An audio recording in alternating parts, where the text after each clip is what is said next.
कहानी की शुरुआत विल नाम के बंदे से शुरू होती है, जो सुबह उठते ही अपना काम करने लगा। विल के बेटे का नाम रिसु और उसकी बेटी का नाम मिया था। विल की बीवी मारिया भी उठकर काम करने लगी।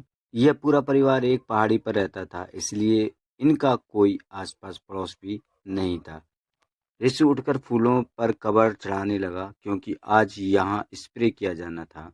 कबर लगते ही मारिया मशीन चलाती है और विल जमीन पर स्प्रे करने लग जाता है।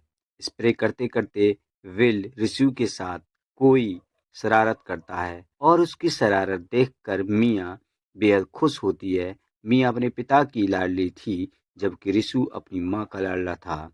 स्प्रे के बाद वह नहाने लगा, जबकि मिया और मारिया खाना तैयार करने लगी थी। कुछ ही देर बाद रिसु खाना खा रहा था। विल उसके पास बैठा उसे ही देख रहा था। रिसु जन्म से गूंगा बहरा था और उसका दिमाग भी ज्यादा विकसित नहीं हुआ था। खाने के बाद मिया उसे हमेशा की तरह पढ़ाने लगी। मिया को पढ़ने का काफी शौक था और वह अपने छोटे भाई को भी पढ़ाना चाहती थी। कुछ ही देर बाद विल कुछ सामान लेकर आता है। इन लोगों को जब भी किसी चीज की जरूरत होती तो ये लोग उसे शहर से मंगवा लेते थे। मिया अपने लिए हमेशा ही किताबें मंगवा लेती थी और रिसु अपने लिए खेलकूद की चीजें मंगवाता था। उसने आज एक दूरबीन मंगवाई थी और वह उसकी मदद से आस पड़ोस में देखने लगा। ये लोग ज्यादा अमीर तो नहीं थे, लेकिन छोटे मोटे काम कर अपना जीवन व्यतीत कर रहे थे और उसी में यह लोग खुश थे। कुछ देर बाद रात हो गई और पूरा परिवार आराम करने लगा। अगले दिन मारिया रिसु को तैयार कर रही थी। विल भी तैयार होकर इनके पास पहुंच गया। यह पूरा परिवार रिसु के दादा दादी से मिलने जा रहा था। रिसु हर महीने अपने दादा दादी के पास जाता था और उसके साथ उसका पूरा परिवार भी जाता था। रिसु के दादा दादी यानी विल के माता पिता दूसरी पहाड़ी पर रहते थे। विल का पूरा परिवार एक लिफ्ट की मदद से उनके पास पहुंच गया था।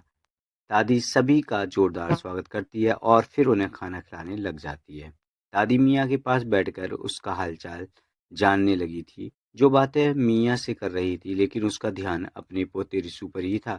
रिसु चुपचाप एक तरफ बैठा था। उसका दिमाग की विकास नहीं हुआ था, इसलिए वह कभी कभी ऐसे ही चुप कर जाता था। दादी को उसकी बहुत चिंता होती थी।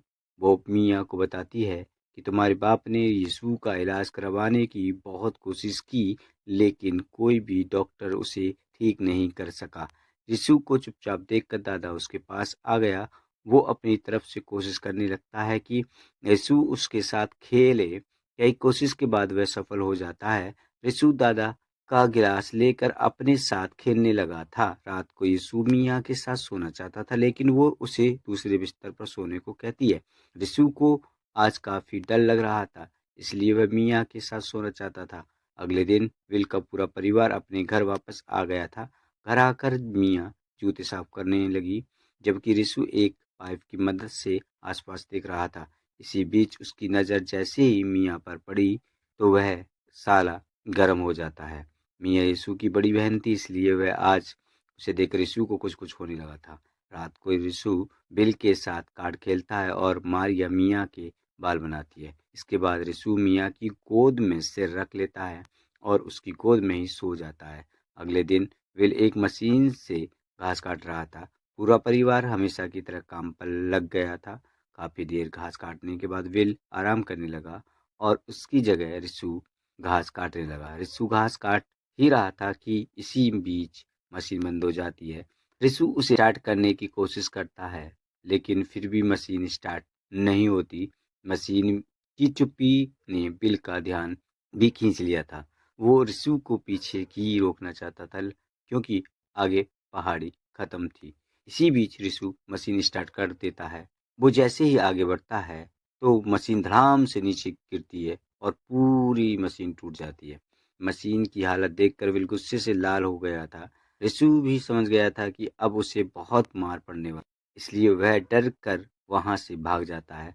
कुछ देर बाद रात हो गई, लेकिन रिसु पूरी रात घर वापस नहीं आता। अगले दिन रिसु घर के पास ही पत्थर तोड़ने लगा था। पत्थर का शोर सुनकर बिल ने भी उसे देख लिया। रिसु जन्म से ही जिद्दी था और यह बात पूरा परिवार जानता था। पूरा परिवार जानता था कि रिसु अपनी मर्जी से भागा था और वह अपनी मर्जी से ही वापस आएगा। शाम को मियाँ रिसु के लिए खाना लेकर आती है और फिर खाना गर्म कर उसे खिलाती है। खाना खाने के बाद रिसु पहाड़ी पर ही सो जाता है।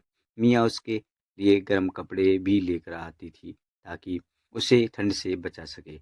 वो उसे गर्म कपड़ों में वो उसे गर्म कपड़ों से ढकती है और फिर उसी के पास बैठ जाती है। थोड़ी देर बाद काफ़ी रात हो गई। ठंड से बचने के लिए मियाँ रिसु के पास चली जाती है। अगली सुबह जब दोनों भाई बहन जागते हैं तो वह समझ जाते हैं कि रात को उन्होंने एक दूसरे का पानी निकाला। दोनों कुछ नहीं बोलते बल्कि उठकर अपने अपने कपड़े पहनने लग जाते हैं। कुछ देर बाद मियाँ अपने माता पिता के साथ काम कर रही थी। यीशु अभी भी घर नहीं गया था और वह पूरा दिन घर से दूर ही रहता है। रात होते ही मियाँ फिर से उसके पास आती है और दोनों एक दूसरे का पानी निकाल कर सो जाते हैं। अगले दिन बारिश होने लगी थी। यीशु अभी भी बाहर था और इसी बीच उसकी नज़र किसी पर पड़ती है।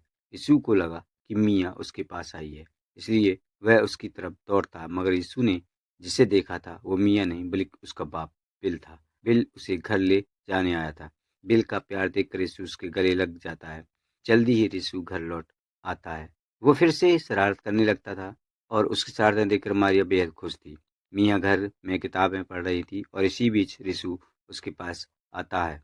मियाँ जब उसके मियाँ जब उससे कोई बात नहीं करती तो यीशु गुस्से में आकर अपना बिस्तर तोड़ देता है। मियाँ को उस पर काफ़ी गुस्सा था क्योंकि वह कई दिनों बाद घर वापस आया था। अब कहानी कुछ दिनों बाद शुरू होती है। बिल और यीशु फिर से मिलकर काम करने लगे थे। दिन भर काम करने के बाद जब पूरा परिवार इकट्ठा होता है तो मियाँ उदास नजर आती है।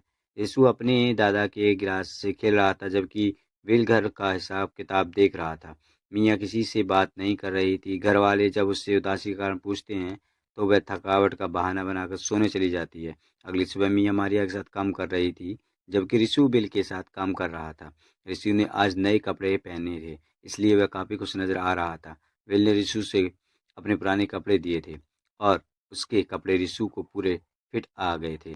दिन भर काम करने के बाद दोनों भाई बहन कमरे में आ गए थे। उधर बिल पैसों का हिसाब किताब कर रहा था।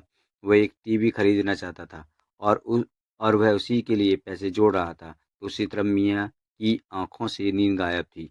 वह काफ़ी परेशान थी इसलिए उसे नींद नहीं आ रही थी। अगले दिन रिशु मियाँ के लिए एक बड़ा सा शीशा लेकर आता है। वो शीशा इसलिए लेकर आया था ताकि मियाँ उसमें अपना खूबसूरत चेहरा देख सके। रात को जब बिल और मारिया सो जाते हैं दोनों भाई बहन एक दूसरे का पानी निकालने लग जाते हैं। अब कहानी कुछ दिन बाद शुरू होती है। दिन बीतने के बाद साथ साथ मौसम भी बदल जाते हैं। ऐसे ही एक दिन मियाँ और मारिया घर में बैठी थी। दोनों बैठी काम की कर रही थी दोनों बैठी काम कर रही थी और साथ ही बातें भी कर रही थी। बातों ही बातों में मियाँ कहती है कि मैं कुछ बताना चाहती हूँ। मारिया उसकी बात सुनने को तैयार थी लेकिन काफ़ी मुश्किलों के बाद भी मियाँ कुछ नहीं बोलती। मारिया जब उसके पास आती है तो मियाँ उसे गले लगाकर कहती है कि मैं पेट से हूँ। उसकी बात सुनकर मियाँ कुछ नहीं बोलती। जल्दी ही मियाँ ने मारिया को सब बता दिया। उसके पेट में रिशु का बच्चा है और यह सब जानकर मारिया बेहद दुखी होती है। यह बात अब बिल को भी बतानी थी क्योंकि वह भी मियाँ की सफाई करवा सकता था। कुछ ही देर बाद मारिया ने बिल को सब बता दिया कि मियाँ रिशु के बच्चे की माँ बनने वाली है। सारी बात जानकर बिल इतना गुस्सा करता है कि वह गन जल्दी अपनी गन निकाल लेता है। मारिया उसे रोकने की कोशिश करती है और उसका शोर मियाँ ने भी सुन लिया था।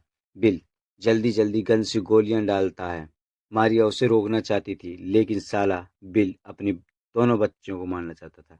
उसकी नज़र जैसे ही मियाँ पर पड़ती है तो साले की आंखों में खून खोलने लग जाता है। इससे पहले कि वह मियाँ को मार पाता तभी रिशु पीछे से आकर उसे पकड़ लेता है। रिशु उसे गन छीनने की कोशिश कर रहा था कि इसी बीच गोली चलती है और यह गोली बिल की जान ले लेती है। बिल की मौत देखकर मारिया को भी दौरा पड़ जाता है जिसके बाद वो भी जमीन पर गिर जाती है।